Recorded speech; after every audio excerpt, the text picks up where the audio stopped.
I'm not sure if they will or not. To my knowledge, we have no new evidence at this point to present that would bring about the need to reopen that case.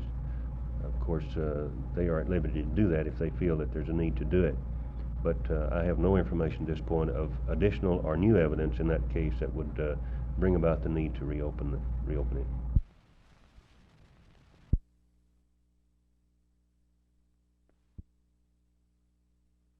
The man that we're looking for is a black man between 50 and 60 years old. He's 5'6" or 7. He weighs 140 to 155 pounds, and he's real dark. He's wearing dark pants, a light colored shirt, not white though. It could be a light gray or light green.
Dallas police working in the case say Cook might have been killed to satisfy a personal grudge. Then again, it might have been an organized gang slaying. During the past few months, detectives said, Cook had bragged ad nauseum about his well-publicized reputation for being tough. As one detective put it, it was the publicity that killed Cook. He really thought he was as tough as his reputation. Martha McIntyre, Channel 8 News on the Move.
The transfer of the Texas Research Foundation will give the universities more than 600 acres of choice farmland in Dallas and Collin counties. But officials say the transfer will not interrupt the activities which have been going on here for the past 28 years. During this time, the foundation has gained worldwide recognition for its development of new grasses, which are contributing to the economic growth of the state's cattle industry. Extensive laboratory research has shown the way for new cash crops, sunflowers, for example. Advances also have been made in developing new fertilizers especially suited for Texas soil. And the continuation of all this now has been transferred to the University of Texas and to Texas A&M. But the sign out front mentions only Texas A&M, and it should, for this is Aggie territory. The Texas land is off over there. But officials say it really doesn't matter, that this is one place where the rivalry between the two schools will not be a factor. Jack Hill, Channel 8 News on the Move.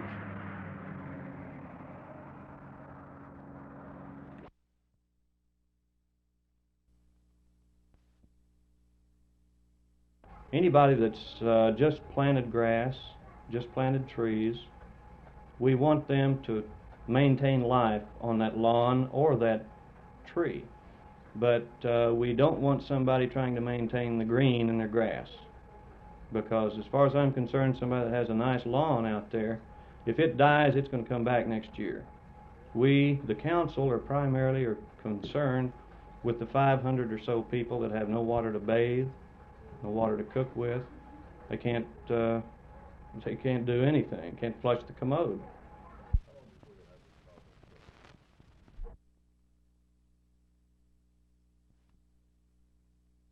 There's lack of communication. There's one, we don't have enough Chicano teachers in the school.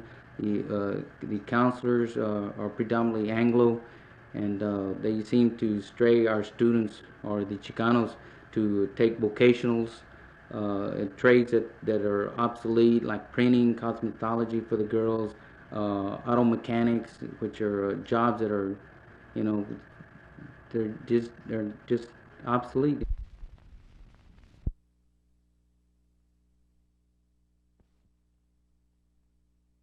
In 1934, 4 Southwest Conference football coaches made their debut. One of them, Jimmy Kitts, for Rice, won the championship that year. It is now 38 years later, in 1972, and once again, 4 new Southwest Conference football coaches make their debut. One of them is Big Al Conover from Rice. We're much deeper than we were last year. We have a youngster at backup quarterback that has never played. So I would say, as far as depth, quarterback has to be our problem. Even though we have our first teamer is an experienced one. Of course, you never know. You can lose him in the first play of the first game. So that's a problem to us. We just I try to live right and keep out of trouble and hope that things will go my way and that quarterback will stay well for me. Let's talk now to some of the players. As Bruce Gadd, the quarterback, goes, so goes the offense, and as Roy Rodrigo Barnes goes, so goes the defense. I feel good about this coming year. It's as you said, I've had a lot of experience, and I think that's the name of the game. You never get over the anxieties of playing, but you can get over the fact of having to think your way through a situation, and now it's starting to come second nature. I mean, you just start to react instead of think your way through it, and that's the name of the game. How do you feel about your offensive line? Will they be able to protect you? Oh yeah, I'm sure they will. They're part of my favorite people. They're a bunch of guys they're just great guys. They're big and they're fast and they're intelligent, and they know the system as well as I do almost, and they know what they have to do, and then they get the job done. Rodrigo, do you play your position by instinct or by a game plan? How do you feel about going into the game? How do you get yourself psyched up? Those are a lot of questions, but you can just ramble here. Well, really, I get psyched up thinking about the money in January. For his playing the position, it's more or less instinctive type of play, along with reading. It's a combination of both. It has to be in order for you to play position correct, because there's no set pattern for any back to run or for any offensive lineman to block. Doing game type situation, it changes. So it's more or less those two. As is usually the case, a defensive player might like to play offense. If Big Al called you and said, Rodrigo, we're going to start you on the offensive unit, what would be your position? Well, I want to play quarterback and be the star, That's the only position I think that would be fitting to my character on offense. Do you think Gadd might turn around and say, I'd like to play half linebacker? No, I doubt it. He'd probably make me hustle for a quarterback, more than likely. And that's the story at Rice. This is Jerry Haynes for Channel 8 Sports.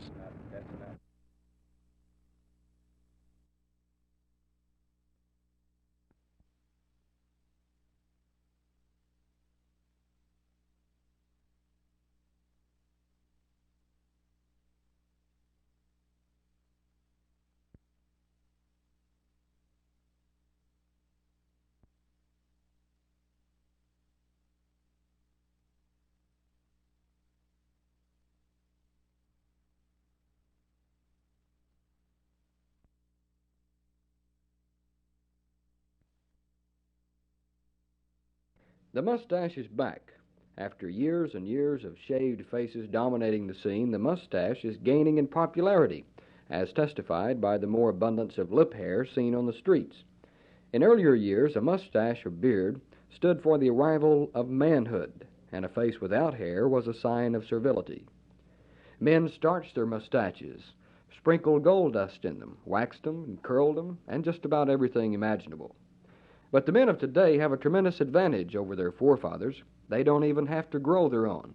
They can buy a mustache in a wide variety of styles.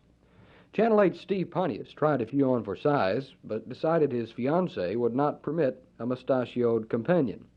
Which reminds me, women represent the main reason many handsome mustaches have been prevented. There are some advantages to buying your own mustache, for example, for men who can't grow their own. For those who can, but the mustache isn't accepted on their job or in some social circles. And for some men who find that the hair on their face is not exactly the same color as the hair on their head. Another advantage is the price. I was told today that I could buy a mustache like my original pretty cheap. That doesn't sound exactly like a compliment. Jim Green for Channel 8 News on the Move.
Okay.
Boy, they better not forget, because I'll line them up here again. I hope you have a lot of pleasure.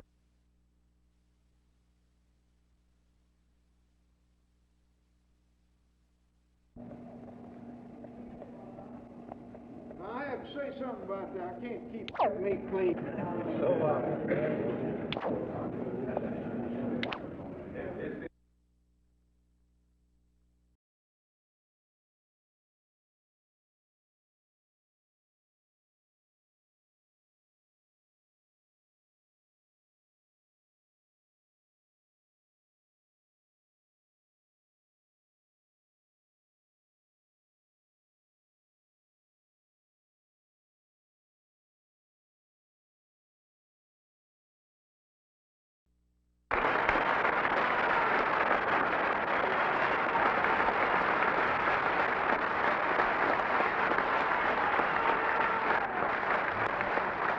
place.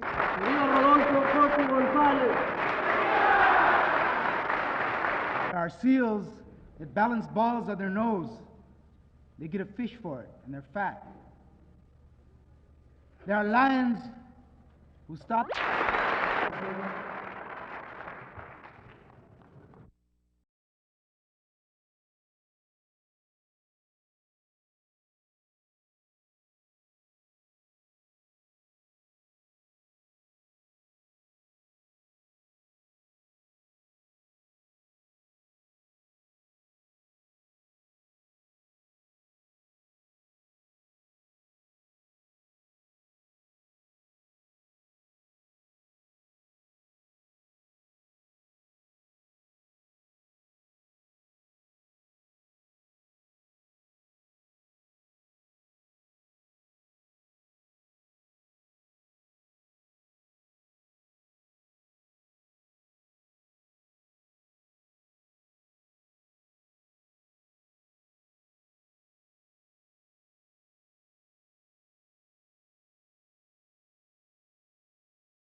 The only avenue of appeal will be either back to Judge Justice to say that Dr. Edgar was incorrect in his ruling in the first place, or an appeal to a higher federal court to secure a stay of Judge Justice's order enjoining Judge Walker. Has he given a time limit or a deadline on when these kids have to be transferred out of Highland Park? Yes, he indicated that he felt the commissioner's present order should be obeyed at this time, which means that they immediately can no longer attend Highland Park schools.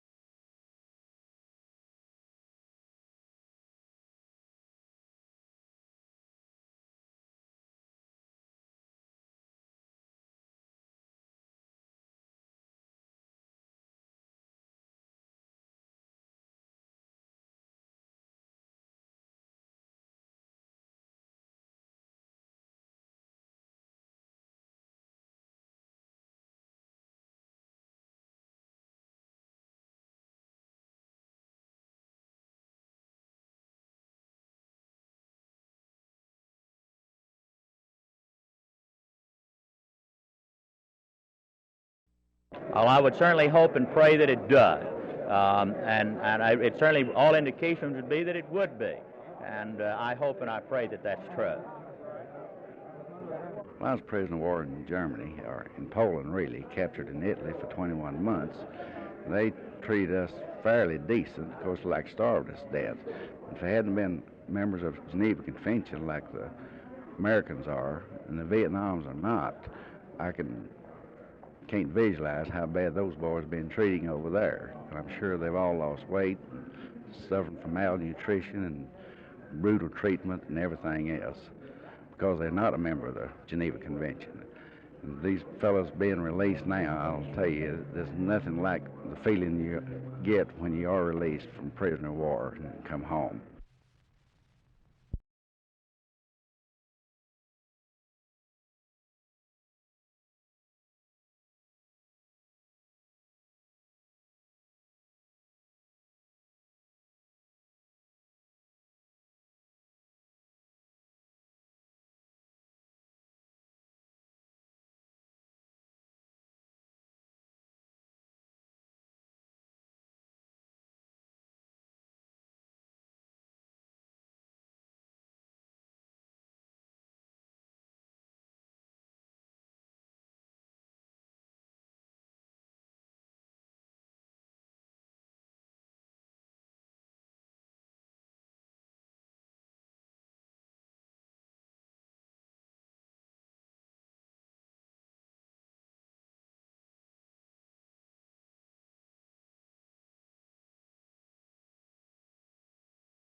More than 3,000 people have turned out for the convention. That's what La Raza Unida spokesmen say. But the crowd at today's keynote session appeared to number more in the hundreds than the thousands. But the crowd made up with enthusiasm what it lacked in numbers. What they came to hear was the keynote speech by militant Chicano leader Corky Gonzalez of Colorado. Gonzalez appeared on stage surrounded by a group of bodyguards, and he told his audience that the two major political parties have failed the Mexican American through false promises. We've had promises made before. In either case, the Chicano has come out on the short end.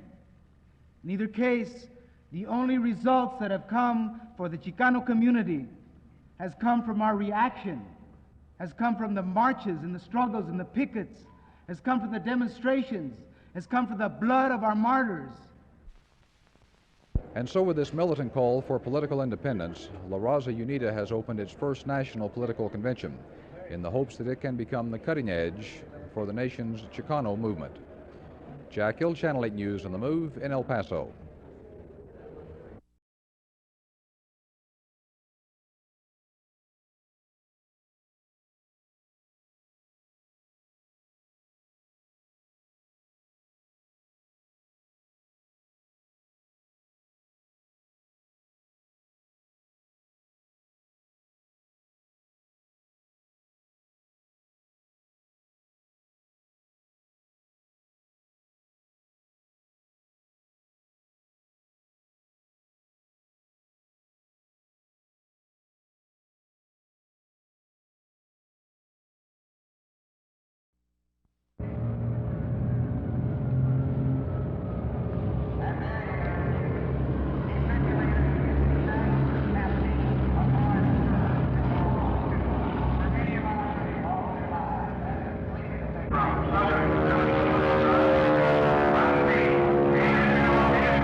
Very slowly rolls out as the SNJ right in behind him, and followed now by Mill Connell in the SNJ. And the southwest line. However, all these men, the United States Navy and the Marine Corps.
Because the call of Memphis, and I figured I'd been here about long enough. 13 years in one church, they need a change. When will you be leaving? Oh, middle of September, October. Do you find that the larger church will be a greater challenge than the Dallas congregation? Nothing could be a greater challenge than these wonderful people here, but no, it is a larger church, but after you get over a certain size, why, church is the church.